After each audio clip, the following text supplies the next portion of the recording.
great. Just having some technical difficulties, of course, today of all days. How are you? Good. Thanks. It's great to be here. It's really nice to meet you in person. I've been following you for a really long time.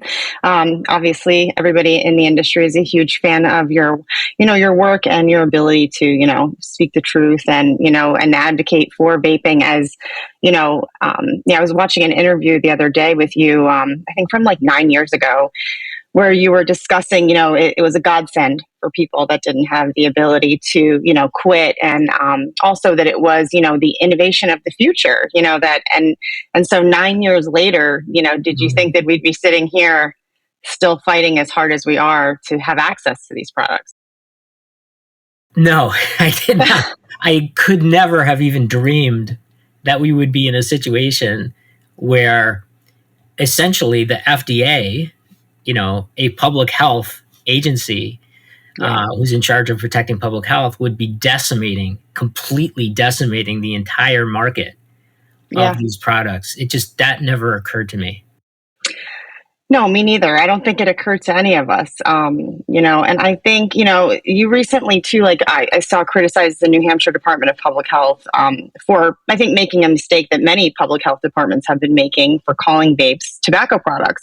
And you asked them simply why tobacco control element of public health has suddenly lost sight of the concept of harm reduction. I know that really bothers me and a lot of other advocates, that are dealing with these situations. Can you understand why they're doing the things that they're doing and saying the things that they're saying? So, this has been I have to say, it's been about a 12-year effort going on here. Really 14 years, because really in 2009 was when their positions first started to become kind of incomprehensible to me. So this has been a 14-year mission, and I can say that I still haven't gotten to the bottom of it. But I do have some observations. Let's say, first, even before we get to that, I just want to say that what the New Hampshire Department of Public Health was doing, it's more than just that they weren't embracing harm reduction. It's that they were lying. They weren't telling the truth. So even if you are totally against harm reduction and, you just think e-cigarettes are the worst thing and that's going to get youth to smoke and it's a terrible public health intervention, you can still tell the truth. You can still say that electronic cigarettes don't contain tobacco. That's not, it's not inherent in being, say, anti-harm reduction to also be a liar. It doesn't, you don't have to do both. So I think it's a little bit more than just, a viewpoint being against harm reduction. But, hypotheses. So number one is just, I think the fact that in order for the anti-smoking movement to have become as strong as it was, to essentially knock down big tobacco, we had to become almost zealots. You get a lot of zealotry. And that's not a bad thing in and of itself. You need to have zealots to win any battle. And so politically, we won because we had a lot of zealotry. And policymakers need to see that there are people out there who are going to fight and never go away. And that eventually will, they'll come around to voting on your side. So a lot of the elements that made the anti-tobacco or really the anti-smoking movement strong are the same elements that, when taken to an extreme, become problematic, especially when the issues get more subtle and when you already kind of have achieved victory in a lot of ways. And then people just don't stop. That zealotry needs to go somewhere. And so I think that's a big part of it. I think it's ideological. I think another huge part of it is economic. I think that during the last maybe 10 years prior to, let's say, to 2009, the anti-tobacco groups were really starting to get immense amount of funding from the pharmaceutical industry, and particularly from the companies making nicotine replacement products. And so I think their butter, they knew where their bread was being buttered, and they, and even if it was subconscious, I think a lot of this is subconscious, the influence, the bias, even if they weren't consciously thinking, okay, we're being paid by big pharma, so therefore we have to protect them. Subconsciously, it has an effect on you when you're being, I mean, that's why companies do sponsorship. They don't do it out of the goodness Yeah. of their heart. Right. Yeah. So I think that's a second factor. I think that the movement, became very tied to big pharma, and I think had the pharmaceutical companies came up with the very same idea, I think the reaction would have been completely different. If say Merck or Pfizer or Yeah. Johnson and Johnson, had come out with this idea and said, "Hey, we've just discovered this new product that delivers nicotine, but it's really clean otherwise, and it really can help smokers get off, cigarettes, and yeah, they're still addicted to nicotine, but it's much safer." I think it's possible that we might have embraced that coming Yeah. from a pharmaceutical company, but having it come from what was assumed to be the tobacco industry, which of course was wrong initially, but nevertheless, the truth didn't matter. It was just an industry. So I think that's a second thing. It's just the way they developed, coming from an industry rather than from, say, within the pharmaceutical companies. Um, Yeah. I think that's a big thing. And the third thing is, I think that, well, two other things. The third thing is that, as we were talking a little bit before the show, um, you pay a price to tell the truth. I definitely paid a price in terms of my career, in being willing to just come out and say something that was not part of the mainstream. Even something as simple as, hey guys, I think these products are safer than cigarettes. I was immediately attacked. I was accused of being being on the tobacco industry Shill. payroll. Yeah. Like all. Yeah. Yeah. I was kicked off listservs, that I had been writing nothing other than scientific facts. I wasn't, saying things that weren't true. Kicked off listservs, essentially, um, uh, embargoed from conferences, not being allowed to go to scientific conferences that I had presented every single year. And then all of a sudden, I make a few comments, and all of a sudden, they're not interested in what I have to say. Um, so, so, so I think, yeah, a big factor. The third factor here is really that it's just difficult for it. The movement is set up so that it suppresses dissent, and so there's kind of a groupthink mentality, and so anyone who says something is really risking their career and money, because you're not going to get grants as easily. And so it suppresses dissent. And then I think the fourth factor is, that these organizations need money like anyone else. These are nonprofits, for the most part, or almost entirely. These are nonprofit organizations. They need money. And let's face it, it's a really good marketing pitch to go out and say, hey, look at all the cherry and strawberry e-cigarettes that our kids are using. Don't you want to contribute to this, to fight this? And it's a great marketing. I mean, if you were creating a marketing pitch and didn't care about ethics, well, actually, that's what you would do, right? You would have, Right. And Campaign for Tobacco for Kids would jump on top of that and say, hey, the tobacco industry is peddling gummy bear e-cigarettes to youth. That doesn't sound good. That's a fundraiser. I mean, I would contribute money to that if it were true. Right. So, I think that's the fourth part of this, is that, it's great for their campaigning and their fundraising. And it's just, I think that it's not as glamorous to be able to say, look, tobacco industry, there are some vaping companies that are going a little too far, and we need to tone down their rhetoric. But on the whole, the industry is okay, but we need to, these things are good for adults, but we need to balance it's just, that's much too complicated and nuanced a marketing message. And if you're about getting money, then you're not going to go there.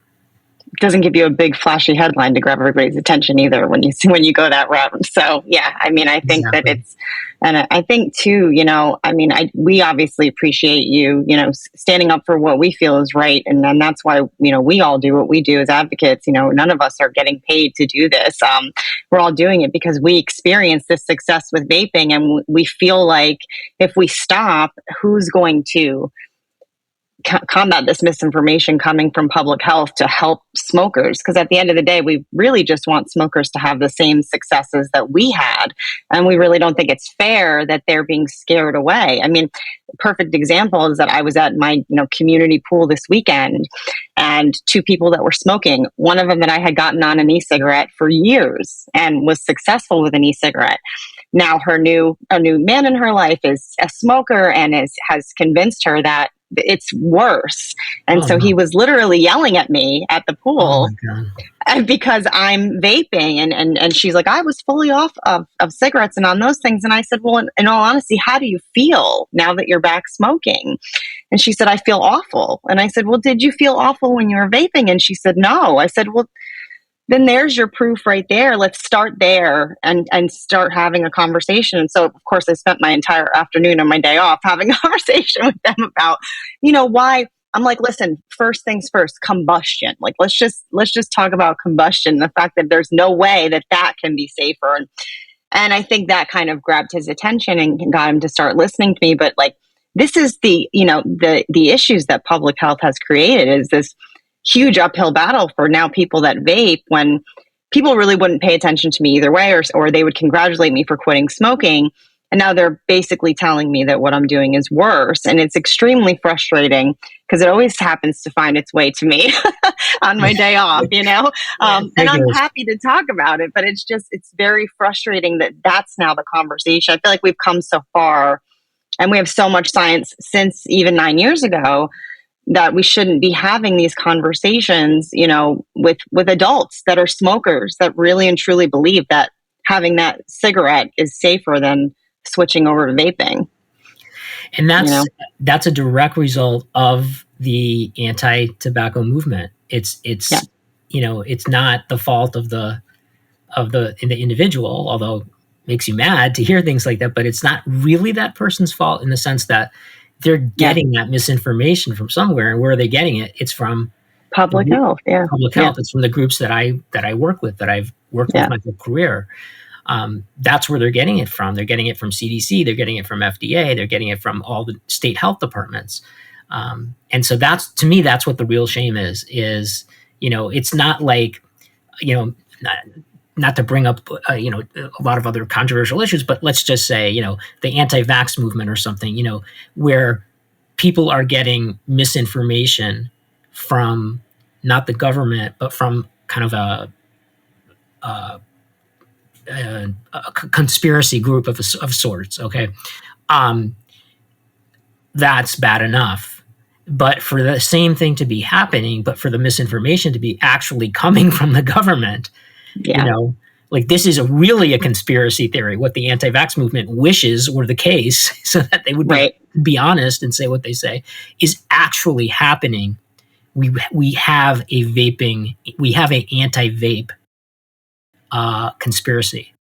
Yeah. And it doesn't really make me mad. It frustrates me and it does make me sad. It makes me sad that that you don't even want to even hear about quitting. It just enables you to keep doing what you're doing and not even now you don't even have a reason to think about it because now you have this justification in your mind that it's worse and it's why even give it a try? And that makes me sad more than anyone else because I had such a hard time. I tried everything to quit and nothing worked until I started vaping, and it was on accident, which is a story you hear a lot. But it makes me feel bad for these people that they just don't even have the curiosity because automatically in their mind they think this is worse or it's the same exact thing. So what's the point? It's interesting because initially, what my colleagues were telling me was, okay, show us the proof, show us the numbers. And if you can show us the numbers, we want to see, how many people have quit using these products. And so very early on, of course, we didn't really, we had you know, what they would call purely anecdotal information. I would not have called it anecdotal, but it's more like a case series or a case study. But anyway, we didn't have numbers or official numbers. So in 2014, Dr. Brad Redu ran some great, really, really solid analyses and found that there were 2.5 million former smokers in the US who had quit using e-cigarettes and were continuing to be smoke-free because of e-cigarettes. So in other words, if people who, if you took e-cigarettes away, would go back to smoking. And then, at that time they said, oh, well, that's not high enough.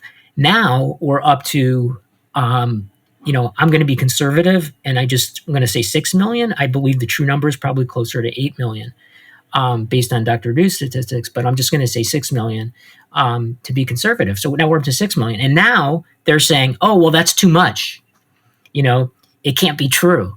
So it's a catch-22 because whenever you tell them, if you tell them, it's a small number, then they'll say, oh, that's not enough. If it's a really big number that kind of proves the efficacy of the product, then they're like, oh, well, there's no way, that's just not believable. Right.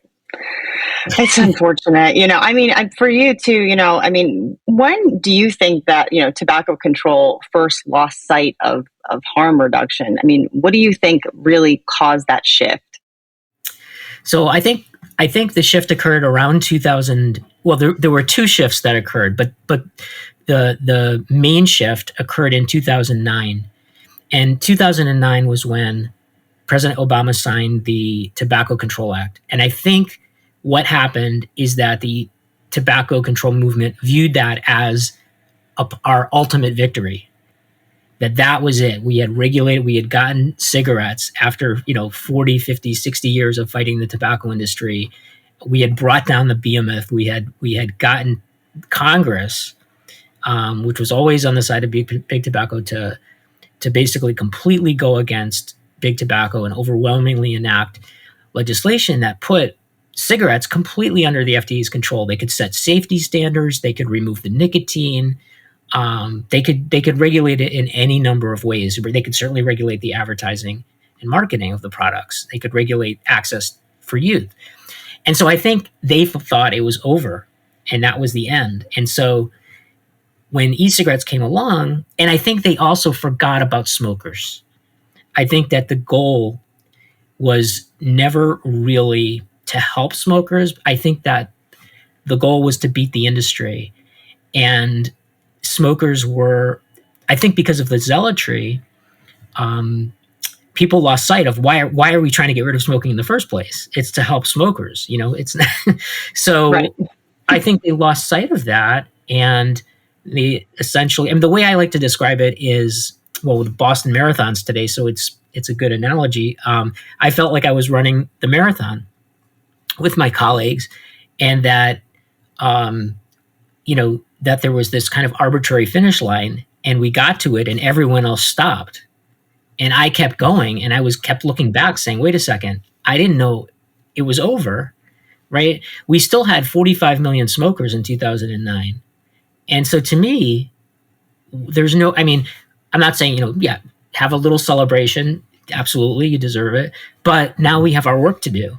And the 45 million smokers is the problem we have to face.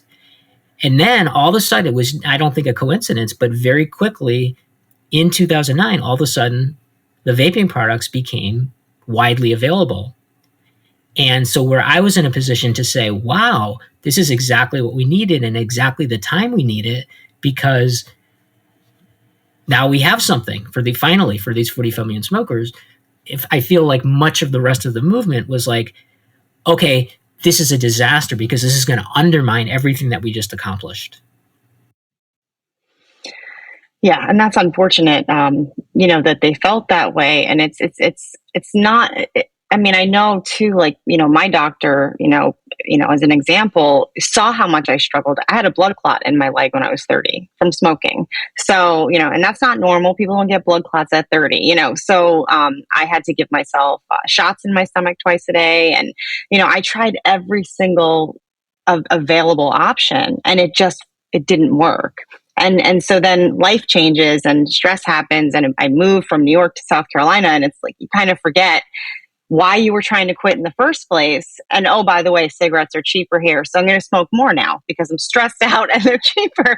Bad decisions all around. But I don't think that that is the case. When you try to quit and something happens or something doesn't work per se, you do go back to smoking. So to find this amazing, avenue that helped me quit on accident. I mean, I smoked for 17 years. I've been vaping for 11 years, and my lungs look like I never smoked. This is what convinced my doctor. She was blown away. Like, had to have an MRI for something else, and I'm like, let's take a look at my lungs. I'm so excited to take a look at my lungs, but it doesn't show that I ever smoked. And I think my doctor was shocked, because if the damage was coming from vaping, that would be shown and reflected in that, scan after 11 years of use. So I feel really bad for all these people that are smoking that, could have this, that have tried other NRTs, and I'm pro anything that helps get you off cigarettes. If the patch works, then great, then use that. I know that vaping isn't the only avenue, but it is, to me, what I've seen, the most successful. People have the most success, and it shocks them that they're so successful with it. And I just wish that, more people could be like you and not be afraid to speak the truth and get the information out there, because, I had to convince my doctor over the course of the last 3 years.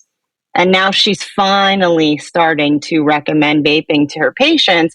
But of course, she's, as long as you get off the nicotine. And I'm like, okay, this is close enough, because for me, I got myself down to 3 milligram. It's a really small amount of nicotine, but I still find that at times, especially stressful times like these, I do still need it. But I don't think that it's more harmful for me than having my coffee every morning either. And it's just disappointing to see what you're saying, is that one of the few, and when you should be one of the many, I think. Yeah. And I don't think you expect, your doctor went to medical school for 4 years and spent probably 3 or 4 years doing a residency. And you don't expect to be the one whose job it is to then educate your doctor. The fact that you know more than your doctor does, it's not too comforting. I mean, fortunately, it's not like that with other medical issues, because it'd be a bad state of affairs, right? I mean, well, it is bad, but this is a bad state of affairs. And again, it comes back to the anti-tobacco groups and the health agencies, because where are the doctors getting a lot of this misinformation? They look to agencies like CDC and FDA. And so when CDC comes out and makes statements, or FDA or the American Heart Association or the Lung Association, and they're making statements saying that, vaping is just as bad as smoking, then, they believe what they hear, because these are reputable organizations, or they used to be. They should be. They should be. And they still have the perception of being reputable. So, it's a shame that the physicians themselves have not, have been largely responsible for spreading so much of this misinformation. But I really, again, think that it comes down to, the major state and federal health agencies, because that's where they're getting their misinformation from. Yeah, absolutely. And recently you did another recent study. You and your co-authors reported that the news of the Alli outbreak and related bans pushed those who consumed e-cigarettes to purchase combustible cigarettes. Do you think that policymakers and reporters should have responded differently to Alli? And how do you think, if you think so, how do you think they should have? Oh, yeah, absolutely. I mean, I think Alli was an example of what happens when you analyze an epidemic or an outbreak with politics rather than with science. Very clearly, early on in the outbreak, it was clear to me and a number of others who were following it closely that this was clearly due to doctored THC products, specifically vitamin E acetate, being used as a cutting agent for the THC to create the look of a much more concentrated product that could sell for considerably more. And David Downs at Leafly had essentially done the homework, and he had pretty much nailed this down. And I talked to him, I think it was in August of 2009, whatever the year was we had this, 2019. Yeah, 19. Yeah.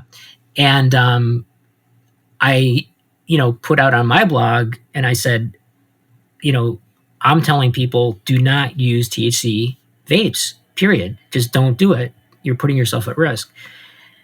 And 3 months later, the mainstream health groups were still saying, oh, this is due to e-cigarettes. And which was very irresponsible, because essentially what they were telling people, by telling people, just don't vape at all, nobody's going to listen to that. And it's much too broad, and by telling them that, what they were really saying was, we don't have a problem with cannabis vapes right now, with THC vapes. That's not an issue that we're concerned about. And so there are a lot of people. There are a lot of people who were vaping THC who didn't get the message that they should have been getting to stop taking these products. And I'm sure that a lot of deaths, or at least a lot of serious illnesses, were due to the fact that, public health groups never came out and just said, stop using these products. And they also, rather than spending their time banning e-cigarettes, they should have spent their time tracking down the black market and the distribution channels, and they could have put an end to it just like that. It's not that difficult to find the channels for this, because it's a very, very specific product, and it probably is like one person or two people. You just got to find those two garages. Where are those two garages that are hoarding these products?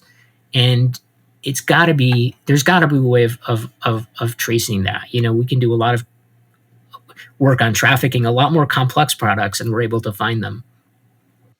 Yeah. And I think instead the focus was kind of shifted on, all vaping is bad, instead of actually focusing. And they still haven't clarified, really to this day, for the public health, or made an announcement that they, should have made, to kind of clarify all of this, and, kind of put people's minds at rest, and I saw the interview that you had with the doctors, with Meredith, which was great. I think we all were cheering you on, because, I think that's part of the problem, is that you have these people that are misinformed, and they have no issue coming out and sharing that misinformation with anyone and everyone that will listen to it. I mean, these are the groups that still try to push saying epidemic when we've confirmed with Dr. Brian King there is no epidemic. So it's really frustrating. I really wish that they would just make it clear and start to separate the issue. Anytime you have, and it just goes to show you that anytime you have a prohibition of sorts, where you legalize something in one state and a neighboring state is prohibited to have this, you're going to get a black market, and you're going to get bad stuff, and you're going to get sick from it. It is a possibility. And I think that this is the issue that is now being created by the prohibition of all of these products that, we wanted to be regulated. We did. I think there's this misconception that the industry doesn't want regulation. We want fair regulation. We want honest regulation. And that's not what we're getting. And now we're seeing this black market pop up of all of these vaping products. And I don't think that would have happened if we had just had a fair approval process where we could actually get through the door, and we were willing to do anything that the FDA wants us to do to stay on the market to help our customers. But it's been an uphill battle. You're absolutely right. I remember back in 2011, sitting down with, I think it was with Lou Williams and Link Williams, with AMSA, and just basically going over the standards that they wanted to propose, which were incredibly stringent. And had we adopted those standards, had the government adopted those standards back then, instead of trying to get rid of the products, we would have averted so many of these different issues, batteries exploding, and um, other issues like that. So it's really a shame. The industry here was an example of where the industry was actually desperate to be regulated, yet we failed to do that. The government failed to do that. It's hard enough when an industry doesn't want to be regulated and then they fight regulators. But here they were, at the table urging them, please. Um, a very telling, I think a very telling fact is that since 2009, the FDA has had the authority, as I mentioned earlier, to set any number of product standards, safety product standards, for tobacco products. They could set the levels of any particular constituent in the product that they want. They could get rid of all the additives in the product. They could get rid of essentially all the nicotine in the product, at least to bring it down to levels below addiction level that would maintain addiction. And so it's been 14 years, and the industry has failed. I'm sorry, the FDA has failed to issue a single regulation, a single product standard for cigarettes, which are the most toxic substance that's widely used as a recreational product. But they have set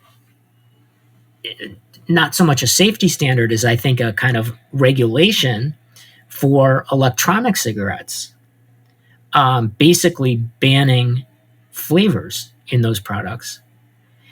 And without going through a regulatory process, we can talk about that. There's I think some legal implications of that. But essentially, they've issued a rule without actually issuing a rule that we're banning flavored electronic cigarette products. So how crazy is that? You have a product killing still 350,000 people a year, and you've had 14 years to set a safety standard, and they haven't done a single thing. The industry has had free reign, yet now you want to try to sell a product that's actually going to get people off those cigarettes and save their lives, and you have to go through not only just incredibly burdensome, expensive applications, but applications where you're given no guidance, there's no standards, there's no hints as to what needs to be in the application or not, and where they make up the rules as they go along, where they make up the rules after you submit the application. Then they decide, okay, well, here's how we're going to play the game. Right. That's ridiculous. Yeah. That's ridiculous. But meanwhile, if you're Marlboro or Camel or Newport, you just keep selling your product. You don't have to do a single thing. You have to make no demonstration that your product has even done one thing to try to make it just a little bit safer. Correct. Yeah. And I think too, it's, wiping flavors off the market, wipes out the entire industry because we're not selling tobacco flavors. I started on a tobacco flavor. I think I stayed on it for about 2 weeks, and then my sense of smell really started to come back. My taste buds started to change. And I was like, I don't like how this tastes anymore. So I tried a few other tobaccos, a vanilla tobacco and a cherry tobacco, and I didn't like those either. And so I tried a strawberry, and I was like, this is amazing. And it was almost like a gift. This is my reward for stopping smoking. Now I can taste this, and it tastes good. And now this is what's helping me. And honestly, it almost made it fun for me as an adult that was quitting smoking. But it kept me from straying, because every time I felt like I was getting sick of that flavor, I could go in and try another flavor, change the whole experience for me, and then kind of set me back on course, which took away the option of me even going back to smoking. And so I always felt like cigarettes, getting away from cigarettes and being able to use flavors, that's a gift. And they don't see it like that. They don't, for some reason, they don't see that adults like flavors.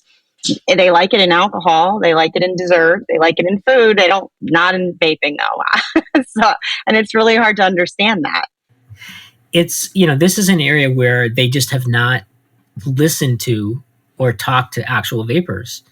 One of the things that I did, the earliest thing I did, let me actually be very honest with everyone, because people probably don't know this, but when electronic cigarettes first came onto the market around 2007, and when I first became aware of them, which was probably, I think, late in 2008, closer to 2009, I'll be very honest.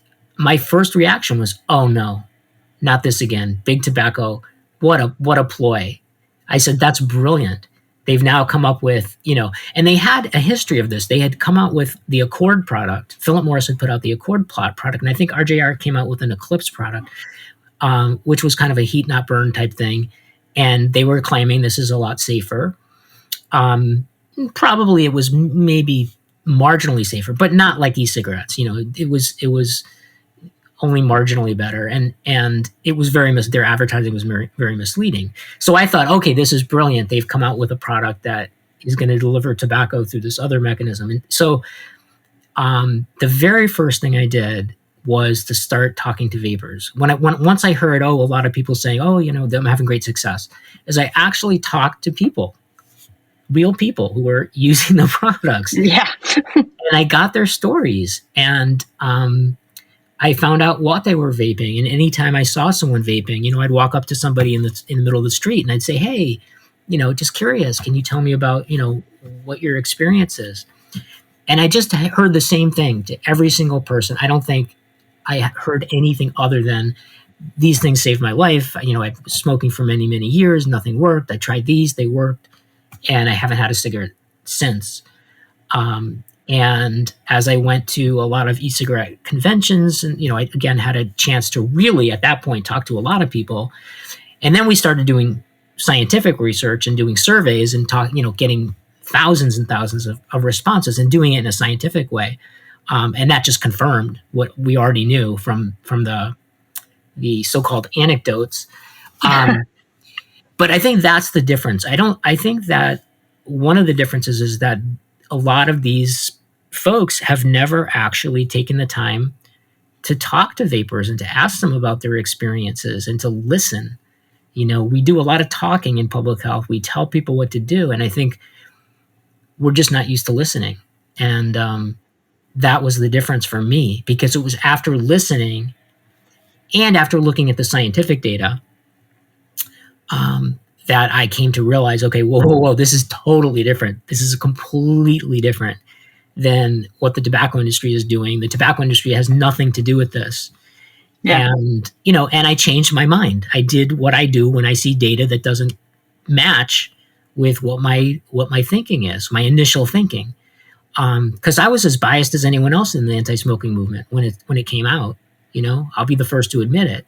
But when I saw that the data did not support what people were saying or what I believed to be true, I changed my mind to accord with the data and with what I heard from the vapors. The other organizations pretty much unilaterally, there's a few exceptions, but the overwhelming majority of organizations just kept with their kind of pre-existing hypothesis and haven't budged even to today. Yeah. Yeah. I was going to mention one of the things when you were talking about eValley and not correcting it. One of the things we actually did in that study that we just published was we looked at the current, this is 2020, well, it was probably in 2022 because it was just published, but we looked at the 2022 websites of all 50 state health departments to see what they're saying today about eValley. And less than half are still less than half are telling the truth. I guess I should say more than half are still misleading people. About it. They're not willing to even just put in a simple statement saying, eValley was found to be a result of contaminated THC cartridges. They're not even willing to say that. Right. They're not willing to admit that they were wrong. And that's a dangerous thing. Extremely dangerous. Yeah. Yes. Because a lot of people don't even think about THC vapes when they think about it. They just think about nicotine vapes. They're not even taking that into the equation because it was so much focus was just put on vaping, and a lot of people view vaping as just nicotine vaping. So, and honestly, how many people do you know that buy their products from the black market are listening to what public health has to say in the first place? So in reality, it's more dangerous for everybody that it's not clarified, because they're going to continue to use these things and continue to unfortunately get sick. And whose fault is that at the end of the day? I want to share this story that happened to me when I was testifying in Brookline. So Brookline, just outside of Boston, is they were the council had proposed an ordinance to ban the sale of all flavored electronic cigarettes, and I went to the hearing prior to the ordinance being considered, and there was a doctor. I won't mention names, but there was a doctor at the hearing who accused me of being a vaping industry shill, and accused me of taking money from the vaping industry. This happened to be a colleague of mine who I had worked in the past with. I actually published a paper with him on secondhand smoke and it's Oh, dangerous. wow. Wow. So it was a direct colleague, right? Not just like somebody who knew me. You know, we had actually written a paper together, published a paper together, and someone who I liked very much and had a good relationship with. So I wrote him a note saying, an email saying his name, and then saying, you know, I don't understand. Where do you get this information? Why are you telling people that I'm getting paid by the vaping industry? And so he wrote me a note back, and I was expecting it to say, "Oh, I'm really sorry. You know, I made a mistake or whatever." Instead, uh, it said, "Do you take money from the vaping industry?" And I said, "Why didn't you ask me that question before you publicly accused me of doing it? You know, that would have been the appropriate time to ask me." Right. Not after you've already made the accusation. Right? And so I wrote back and I said, "Of course not. I have not taken any money, as I testified in my testimony." I prefaced my testimony. So it's just it's insane. You know, I think to me that the thing that is maybe we can add this kind of as a fifth reason for this misinformation, and that's just the hubris of not being willing to say we made a mistake. Because I think in order for the groups to be honest today, they would have to admit that they made a mistake in the past, and I just don't think they have it in them to do that. I honestly don't think they have it in them to do that. It's something that is very hard to do. You know, just admit you're wrong, man. Yeah. For an organization, you know, I mean, for me, I readily admit it. I made a mistake. Yeah, of course I made a mistake. Yeah. But I think for these groups, it is incredibly difficult for them to come out and just say, "Look, we made a mistake. We'd like to correct it. Here's the facts." And almost none of them are willing to do that. I think too, I mean, even if every single one of them came out and corrected what they've been saying, I don't even know if they could fix the damage that's been done. Because even when statements do sometimes very rarely change, it still doesn't, the general consensus, the general belief by, the population at this point is that it's just as dangerous as smoking cigarettes. And it's really unfortunate that we've gotten to this point where we can have an interview with Dr. King and he can say there's no epidemic, and you can see a bunch of, organizations say, well, we're still going to use it because it's effective. And it's like, but it's not true. So, you're just kind of doubling down on your bad decision making at this point. And it's really frustrating, especially to get him to say, there is no epidemic, and then to have people still say, well, we're going to say that anyway. It's I mean, it's that's kind of as close as anyone has come to kind of making a correction. And I have to say that of all the groups that I've contacted, I mean, I've contacted hundreds of groups saying, just pointing out this made a mistake. I would say I can probably think of two that have actually written back and said, "Gee, thank you so much for for correcting us. We fixed it." Two out of hundreds. That's a really sad situation. It's really sad. Yeah. Should be the opposite. Should be two that didn't correct it, not only two that did. Exactly. So I wasn't sure. I thought we had some questions, or we were going to answer some live questions from Twitter, but I didn't see anything pop up. Let me see if there's anything else we didn't cover here. So, I mean, my last question I had for you was, let's say that you were running the FDA's CTP, which would be amazing. What would you change about the vaping policy in the US? Oh my God. Okay, so I can tell you that had I been running the CTP um, on day one, well, I won't say day one because there's a learning curve even for me, but let's say by 2009, by late 2009, I would have issued a set of safety standards for electronic cigarettes. That's how I would have regulated the product. I would have, number one, and they would look very similar to what the AMSA's from 2011, what their proposed regulations would look like. But the main components would be things like battery safety, metal integrity, making sure that you don't have soldered pieces of metal that are flaking off. Probably having regulating some additives, but a very, very small number. And probably having some temperature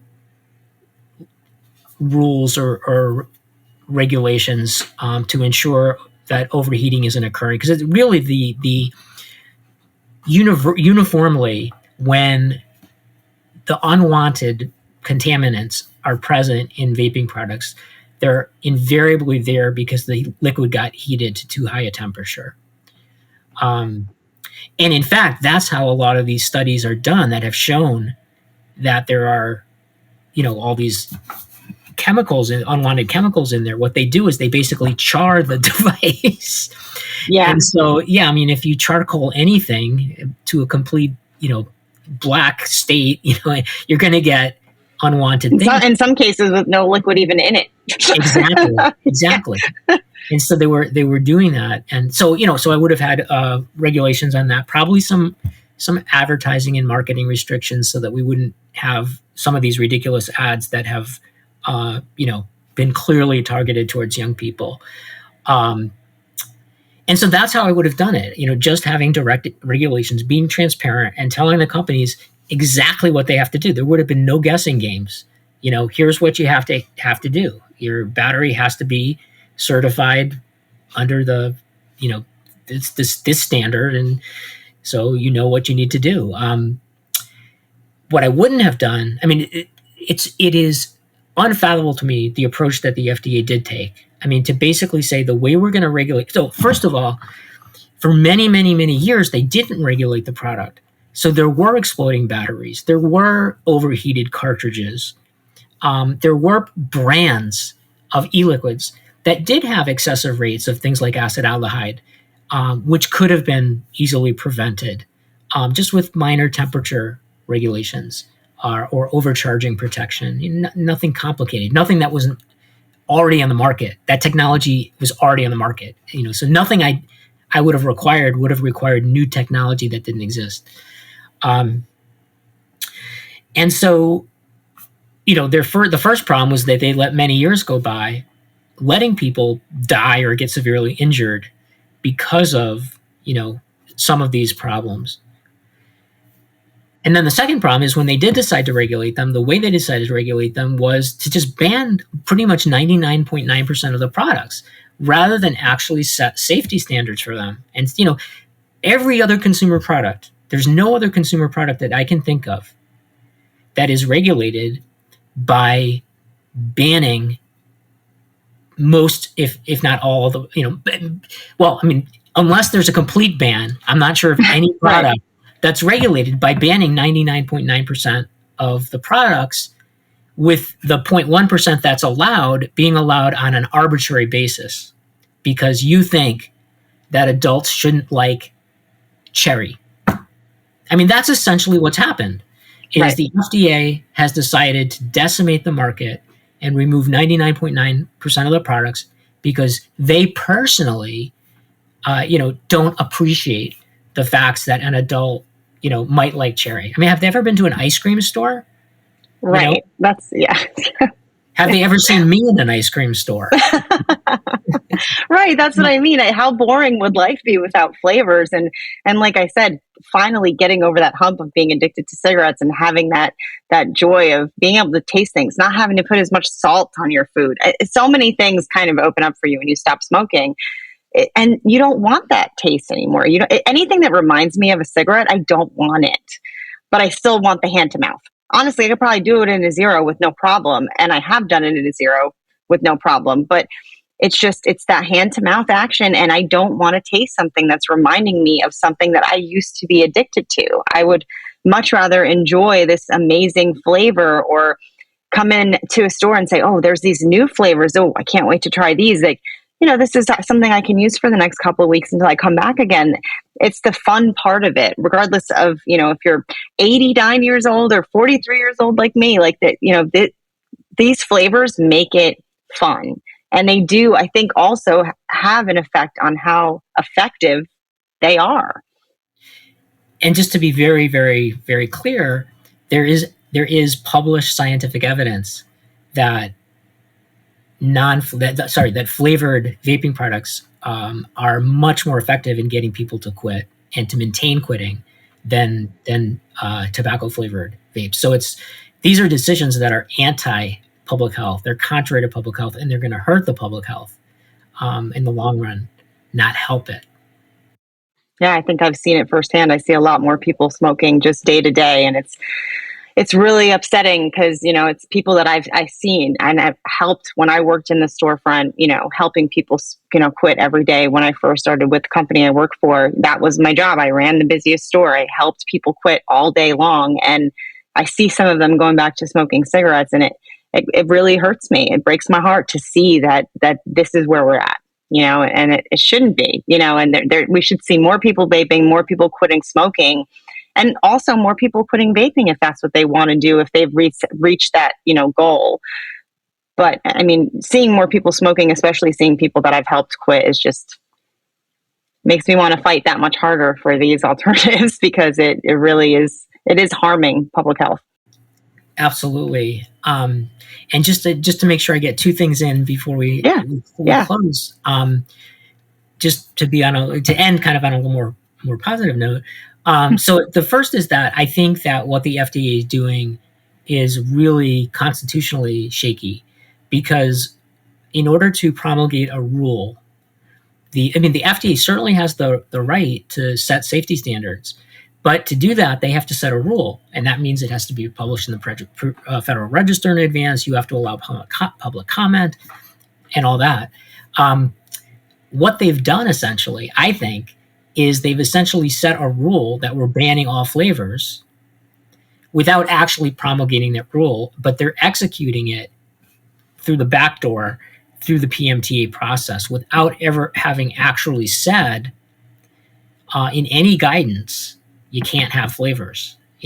Right. It would have been very easy for them to just, set a rule. They've had 14 years. They could have just set that. I mean, I'm not saying that would have been a good idea, but I'm just saying they could have done that. And so Right. I think there's constitutional issues, and I know that's being challenged. And my personal feeling is that's a serious challenge. The second thing I guess I want to say is that I have always viewed vapors as being the best anti-smoking advocates out there, and I've always viewed vape shops as being essentially smoking cessation clinics. I mean, I think that's essentially how it operates, because what could be better to help someone quit than to have someone who's been through the process, has succeeded, knows the ins and outs, and can help guide you as to, okay, what flavor should you try? And I mean, it's a beautiful setup you couldn't devise a better situation for a smoking cessation clinic than to have a vape shop where you have all these different flavors and all these different products. And it's just, you're wowed by, wow, look at all these different choices. I mean, just because part of the problem with quitting is that, there's no choice. So you go into the doctor, they say, okay, well, here's a nicotine patch. That's the only, you don't have any decision making.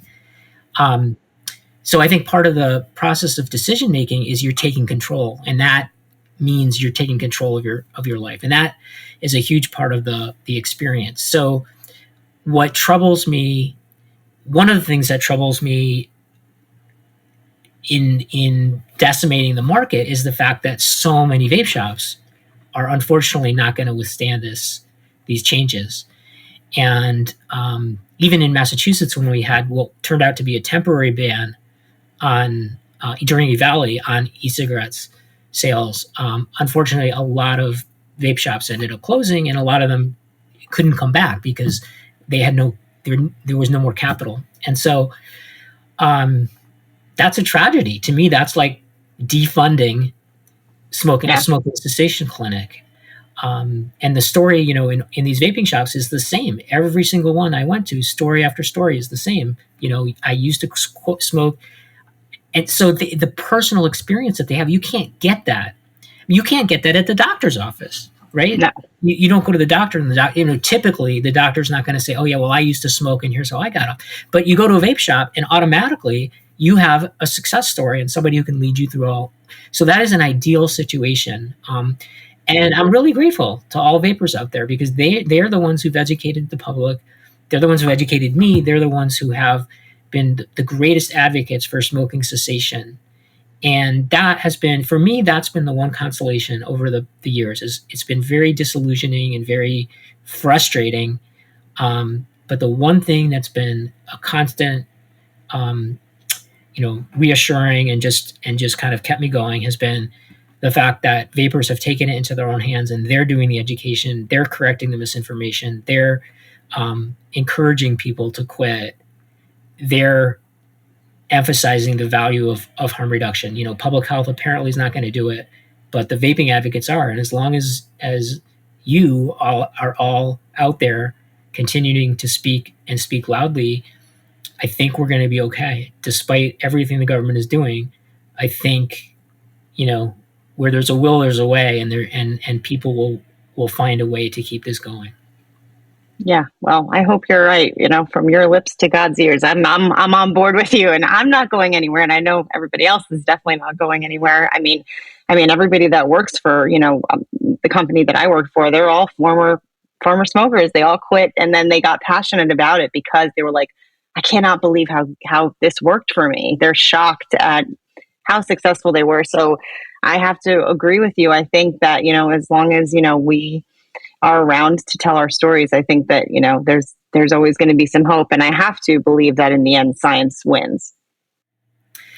I hope so. We always say that, and yeah, my hope is that eventually the science is just going to become undeniable, and they're just not going to be able to lie anymore. People are going to just leave at them. I hope it gets to that point.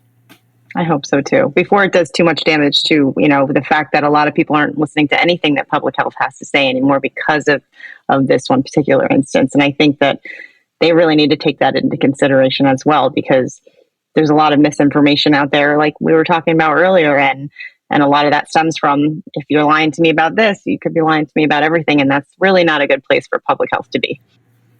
Absolutely. The thing that and I've written about this, and I've said, the thing that we need and that we treasure the most is our credibility.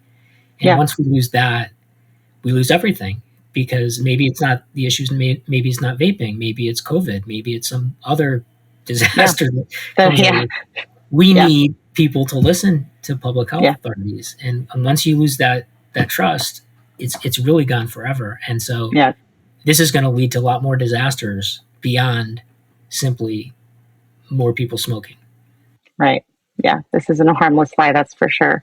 I really, really appreciate you taking the time to be with us today, and appreciate everything you've done for us. I think, you've been, kind of a beacon of hope for us, and speaking out against these lies when most people wouldn't, for obvious reasons, unfortunately, but we really do truly appreciate everything you've done. Well, thank you so much. Thank you for having me. It was really, I enjoyed the conversation so much. Anytime. My Anytime. pleasure. My pleasure. Thank you so much, Doctor. Thank you so much. We'll talk soon. All Okay, right. take You care. take care. Thank you.